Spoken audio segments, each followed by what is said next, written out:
which is the setup for GitHub. Okay, so yeah, I already posed a question to touch bases with you about the basic use and the familiarity with GitHub setup, especially Git by itself, and GitHub is a web repo that you can communicate with the cloud and collaborate with other people. So the basic idea is we need a good mechanism to control your code and potentially collaborate with others. So I'll just basically cover some basic settings today here. I know many of you already have experience with Git, and you probably were more eager to learn some more advanced materials like branching and merging. But just for the sake of this course, I think it's a little too much to cover the whole Git topic in one shot. I have some good reference in the end. You're welcome to go through by yourself. It's very clear presentation provided by a scholar in the Yale University. So let's just go through the basics about Git. So Git was one type of version control. I think many of you have heard about the version control, right? Does anybody know what a virtual version control means? Who has used a Git before? Okay, so can you say a few words about Git, Alexandra? Well, for me, it was really useful to keep track of the different versions of a code, especially if it's many of us or more than one person who develops it. Yeah, yeah.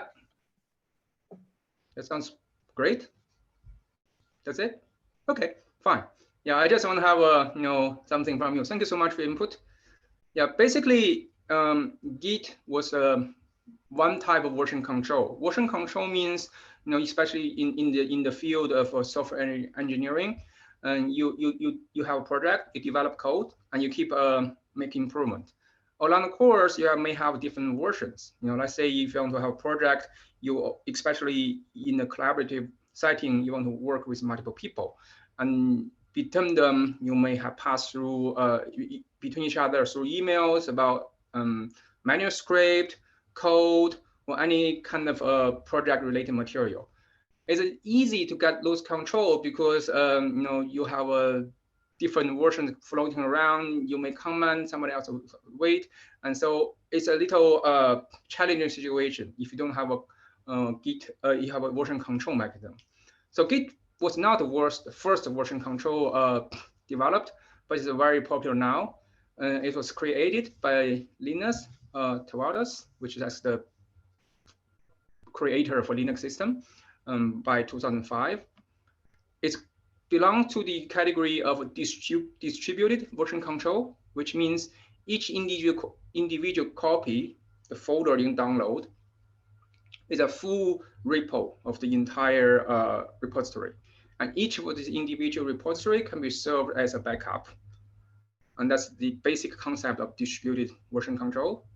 And Alexandra already mentioned, is very useful for keeping track of the changes and work in the collaborative environment.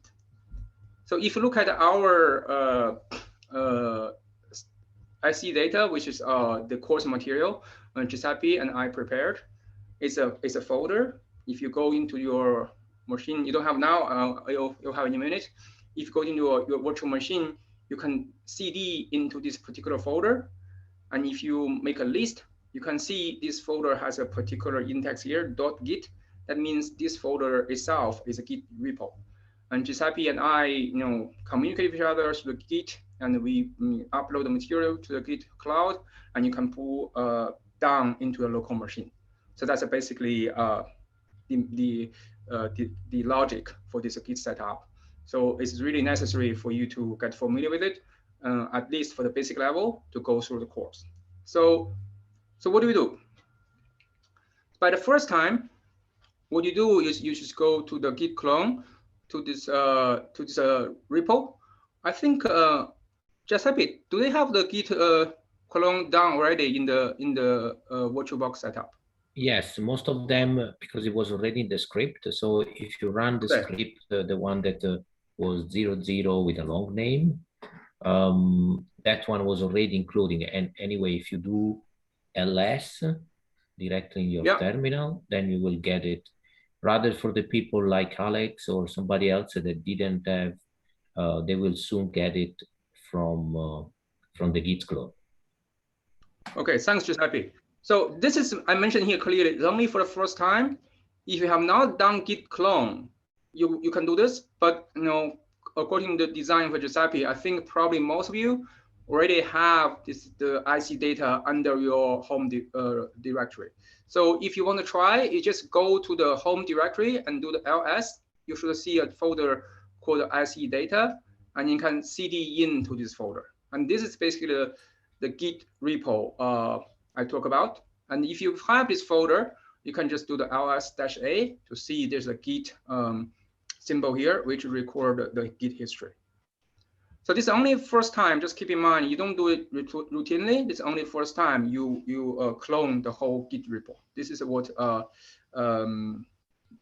is written here. Please make sure you have this IC data in place. If you're not, just do the Git clone. Okay, so now assume you have the Git clone already. This is going to be the source copy of your course material. The source copy means the copy that will be used only for the purpose to synchronize with the cloud, which is the copy Giuseppe and I have. So please do not work inside this copy, because if you work in this copy, you disrupt the Git structure. You won't be able to do the Git pull again in the future. It's a very it's going to be a very messy situation. So instead, what you do is you make this copy of your original copy IC data into this particular location, and you call it my IC data. So what this action is doing is basically copying the original source copy to another location that's only for yourself. So this is called a working copy. You can take notes, you can build your project, you can do other activities inside this copy. It will not interfere with the source copy. So whatever in here inside, you made the changes, you cause damages, you delete file, you add file, you feel free to do what you want to do. But the key point is you have two copies. One is for the source, you don't touch. You only do the synchronization. The working copy is only for yourself. So this is quite important. This is a concept. Does anybody have questions or any confusion regarding to the two copies? No? Okay. If it's all good, please please initiate this command. If you already have the Git clone folder, these slides actually is available. Let me just show here. If you go to your terminal,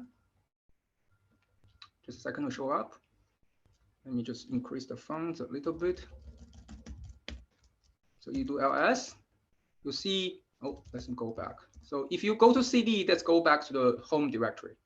If you go ls, you'll see there are several things. And there's a folder called IC data. So if you have this data folder, so you're already fine. You already finished first one. So what you do, you go into this folder, and there's a folder called lectures. And they are arranged by numbers, the times. The one I'm talking about is the last one, it's date today. So you can easily follow the course material by open this PDF by yourself and make a, just copy paste these lines from the slides and do the making a copy and update the repo. I think there's also a website. I don't know that's available now, Giuseppe, for the course. Should I? Yes, you can go directly to the GitHub, the same URL. Okay.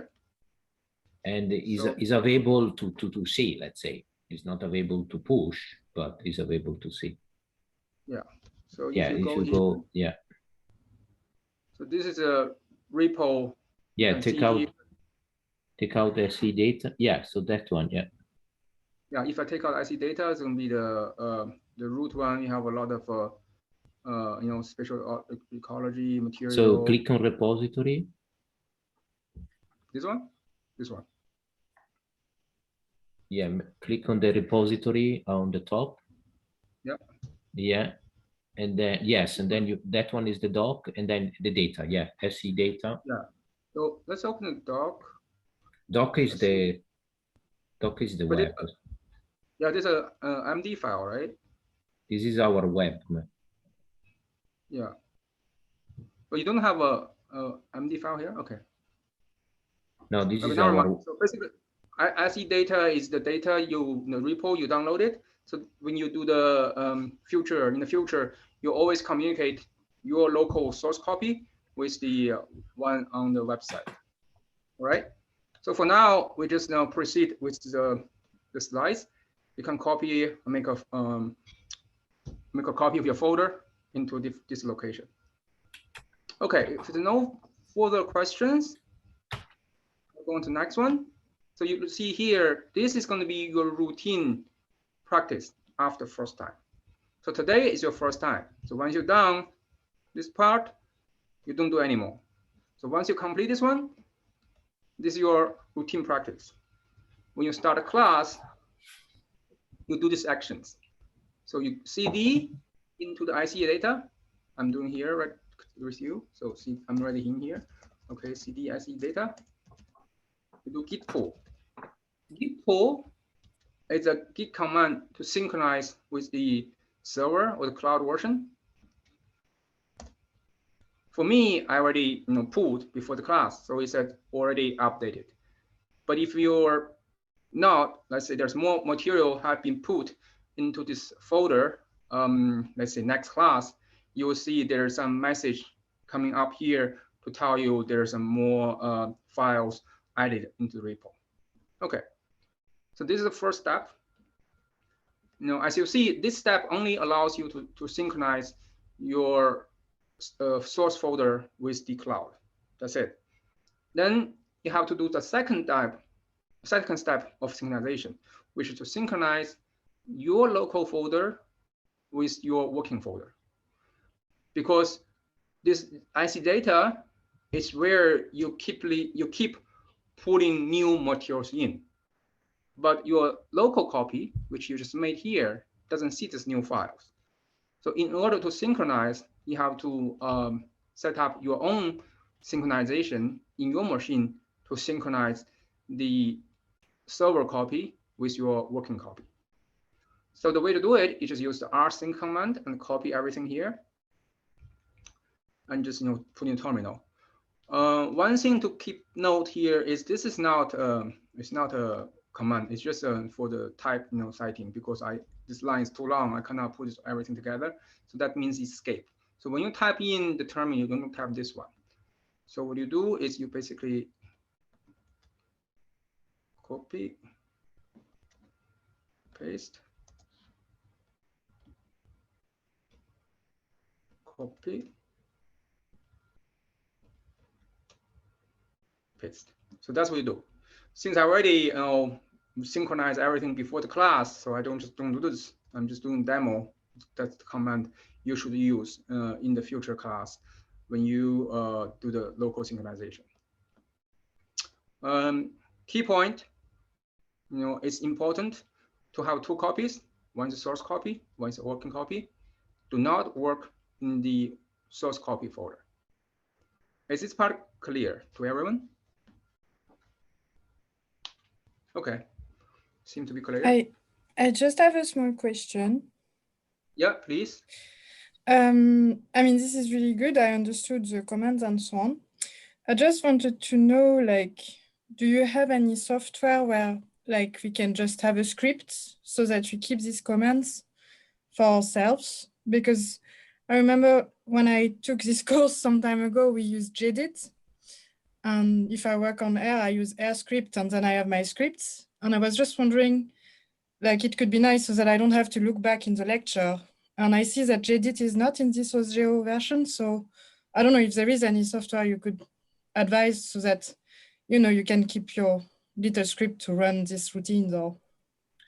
Yes, we are going to install a Jupyter Lab just in a few seconds, in few minutes. So we can copy paste this line, these 3 lines, and we can rerun. Okay, but anyway, even if there are additional software, just install it. You know, sudo. We are going to see the password. Actually, you should know already the password of sudo is user. So just apt install gedit. Okay, so Okay. feel free to Thanks. feel free. It's your machine, so do whatever you want. Not too much, because then we get in trouble. But gedit is not a big deal. And yes, so maybe we can provide one little 3-line code. In this way, we can just run in that line every time. One point that I want to add into Longzhu word. So SE data is really the repository. So do not, you can open the file, but you cannot edit. So if you want to open the presentation with the Evinch, you can do it, of course. But as soon you modify one file, then the Git pull will not work. So what you do, remove the full SE data and redo again the Git clone. Okay, so that is the strategy if something doesn't work, if the Git pull is not working. Okay, but every time that we are going to work, even if we don't say, please migrate to my_SE data and work from there. Okay. Sorry, just a question. Because I wanted to do exactly the same thing, because there's a problem with SE data. So I wanted to remove it with the RM script, and it's not working to download it again from Git. 1 second. I think, Longzhu, you have a typo in the in your slide.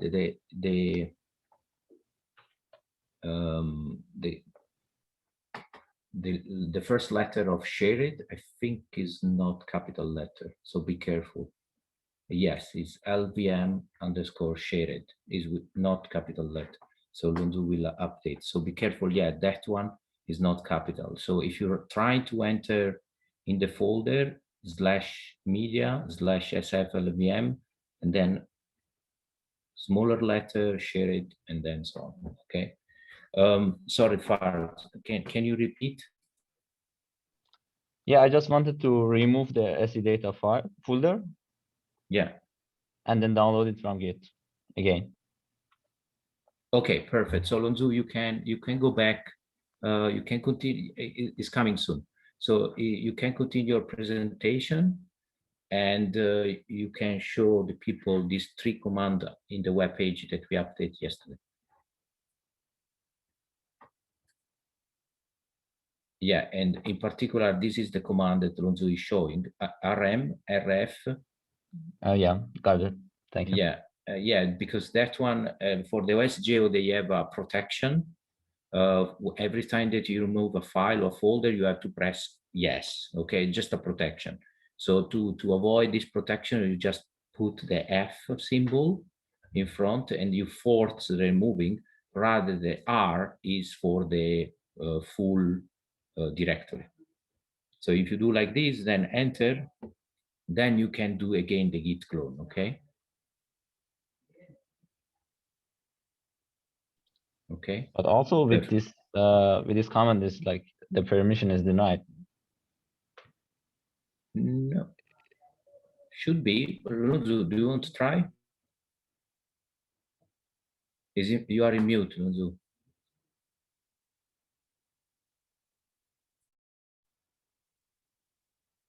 You are in mute. Longzhu, you are in mute. Okay, now it's better. Okay, I just stop sharing.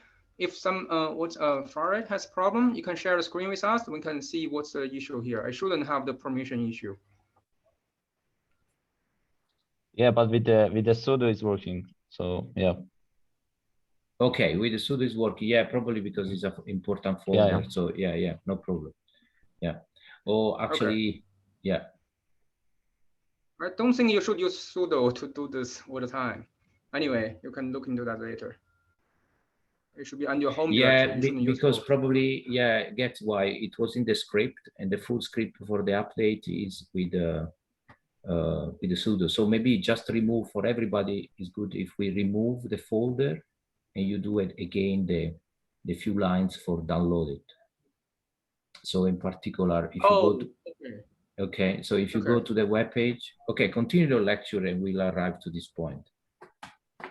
Okay, so I'll go ahead with my talk, and Giuseppe will prepare this little fix for the sudo issue.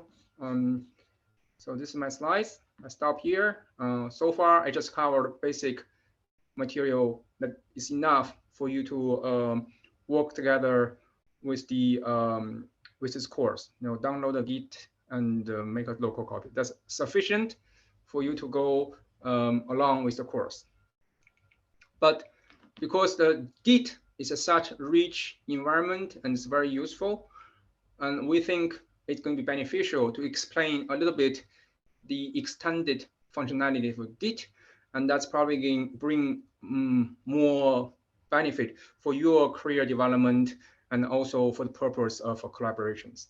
And we want to explain the Git Repo Setup and the basic actions you can do in the Git and how you can use it to set up GitHub and potentially work with people in the world. So to make an initialization for Git, what you only need to do is just to make a folder inside your machine. Because it's a distributed version control system, any folder you created itself is a self-sustained repo.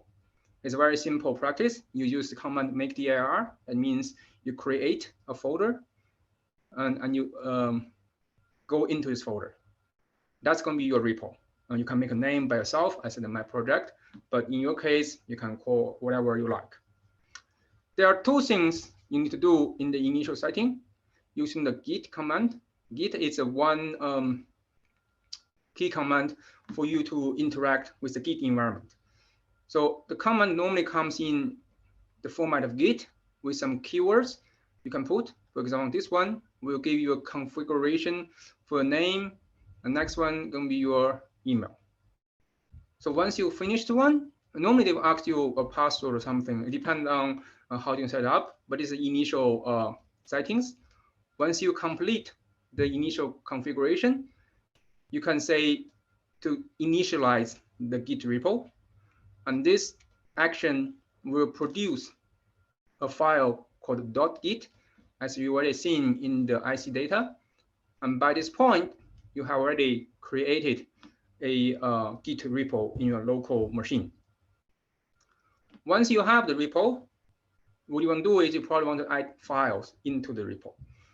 And the way to do it is a little different than the regular workflow when you just work in a regular folder.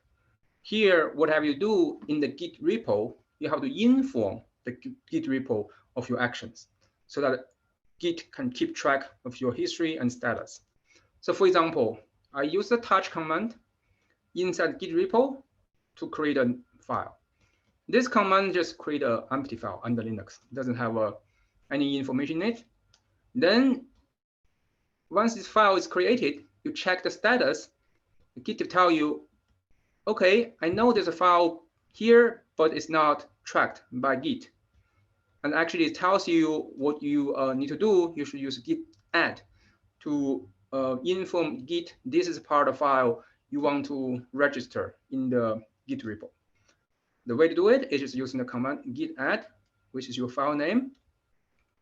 Once the action is done, you check again. Git will say, okay, change has been committed. You have new file in the repo. You need to say something about this new file. So the whole idea of Git is to keep track of changes. You add a new file, it's kind of change. So you want to tell Git what's the general purpose of this new file. So use this command git commit -m, basically to commit this action and provide a little info. It's like a tag. Here, I just say, okay, I did readme. Once it's finished, you check again, git status. It says nothing to commit, the work tree is clean. So by this point, you have already added one file in the Git repo. Now, if you want to revise or edit this file in the Git repo, you can do so.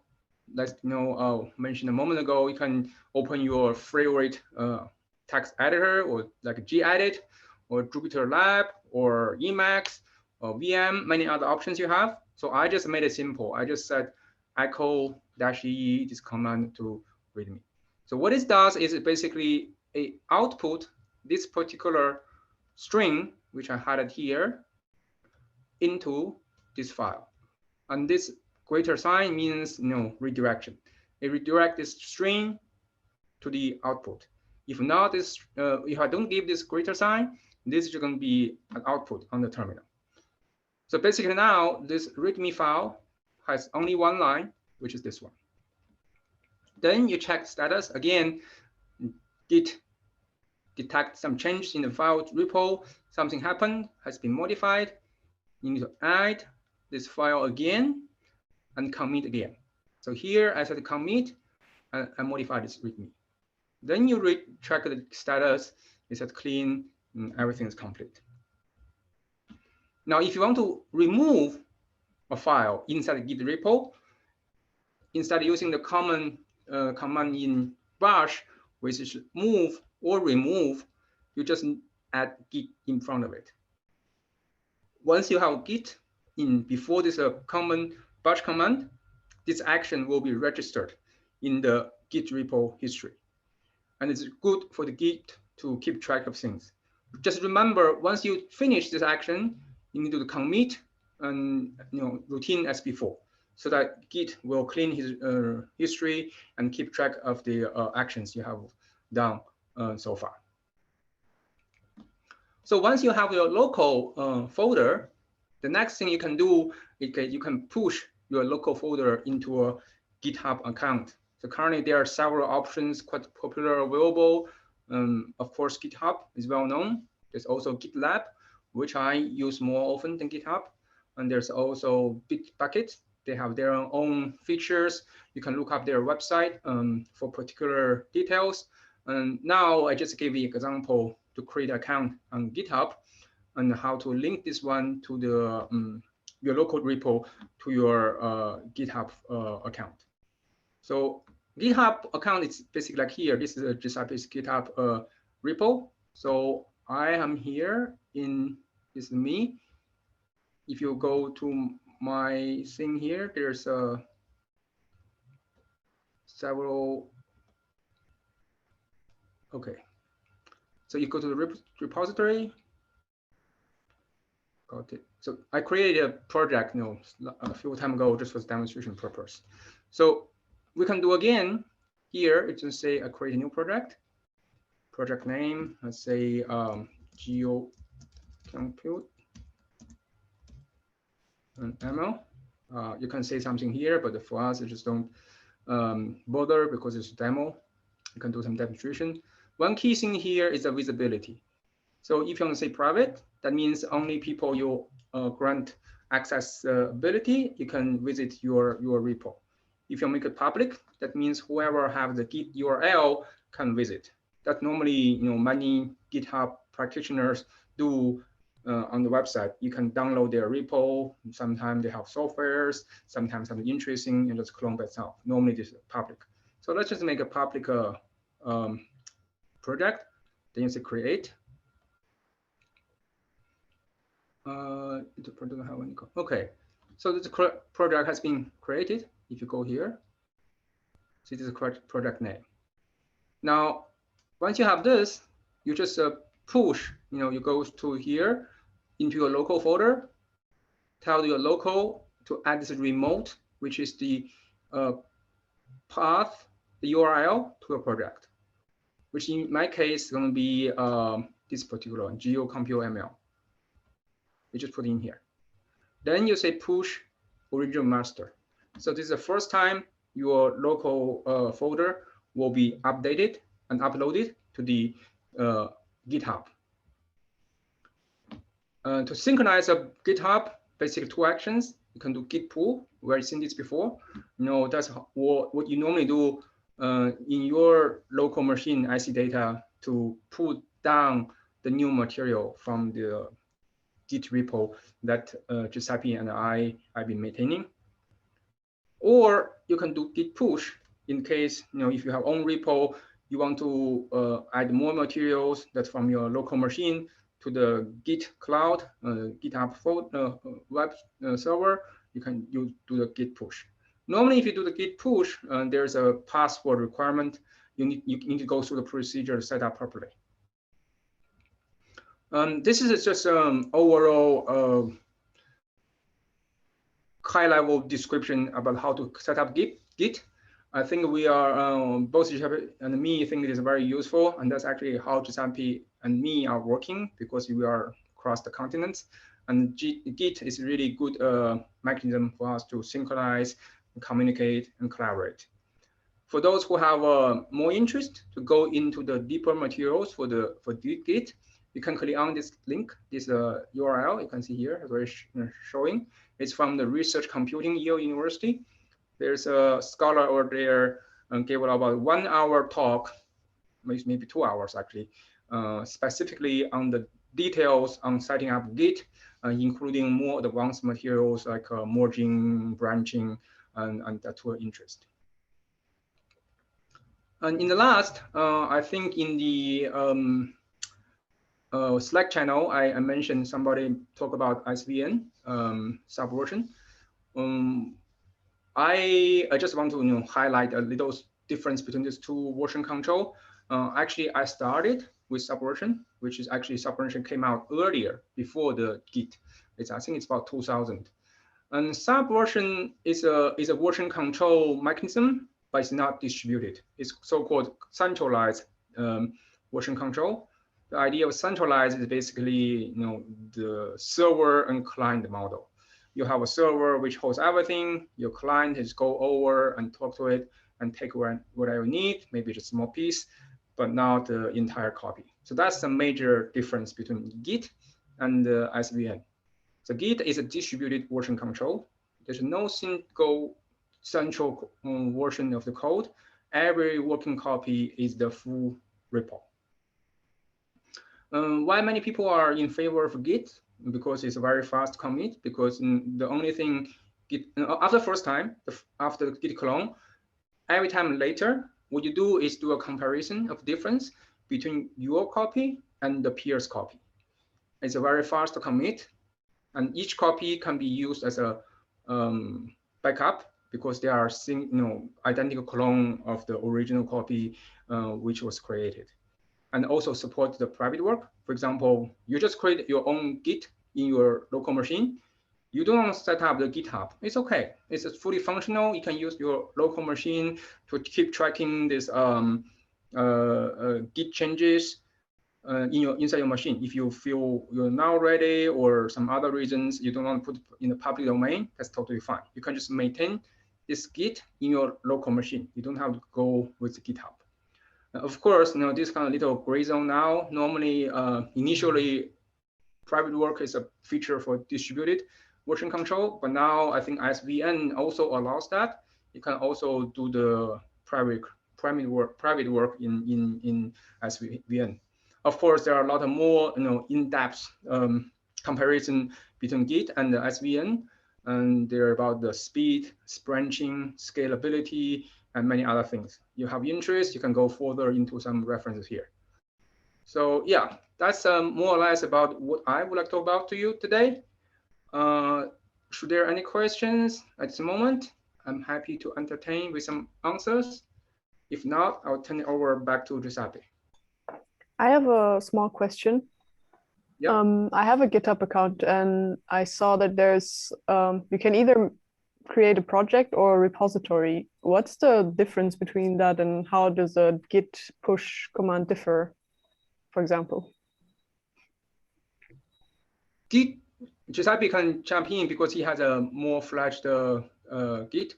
Normally, Git repo is an entire ecosystem you created. You can create multiple projects within the repo. Is that more or less accurate, Giuseppe? Yes, let me pull my Git and I will explain the structure that I have. Okay, so I'll stop sharing and just have you take over. Yeah. So yes, so in my Git account, I follow this procedure that I think is quite good for organizing all your work. I mean, this is my setting, but can be different from person to person. So in particular, if you go to here to the repository, you can see all the repository that I have. Okay, so each repository is a completely new environment. Okay, so in particular, if I go inside to my for example, where I have the web, that by the way is not working now, so we will try to fix. So if I go inside to my repository or inside data, okay, each one of these has a Git account, as a .git, like Longzhu was mentioned. So if you see over here, I have one .git, okay, and this one is the repository over here, okay, and so on for the other. I have another one that is the one for the web inside here, okay. So this one is all the web that we are using for spatial ecology, and inside here there is another Git account, another Git folder. So each Git corresponds to one folder of this, okay. So there are two different, let's say, way to working. Or you create a repository for each one of the project, okay, or you do in another way.